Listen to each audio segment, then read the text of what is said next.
Top quality और consistent performance के लिए सिर्फ सिल्वर पंप नाम याद रखना। તરફ દીવમાં તોફાની પવન સાથે ધોધમાર વરસાદની શરૂઆત થઈ ગઈ છે। ભારે વરસાદથી મુખ્ય રસ્તા પાણી થઈ ગયા છે। મુખ્ય રસ્તા ઉપર નદીઓ વહેતી થઈ હોય તેવા દ્રશ્યો જોવા મળી રહ્યા છે। દરિયામાં જોખમી કરંટના લીધે ઊંચા મોજા ઉછળતા પણ જોવા મળ્યા। સ્થાનિક પ્રશાસન દ્વારા માછીમારો અને પર્યટકોને દરિયામાં જવા પર પ્રતિબંધ લગાવવામાં આવ્યો છે।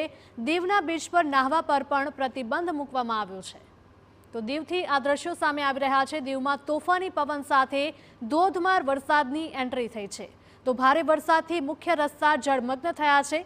મુખ્ય રસ્તા ઉપર જાણે કે નદીઓ વહેતી થઈ હોય તેવું જોવા મળી રહ્યું છે। દરિયામાં જોખમી કરંટના લીધે ઊંચા મોજા પણ ઉછળી રહ્યા છે।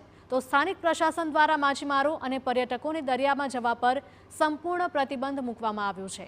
આ સાથે જ દીવના બીચ પર નાહવા પર પણ પ્રતિબંધ। નર્મદામાં સરદાર સરોવર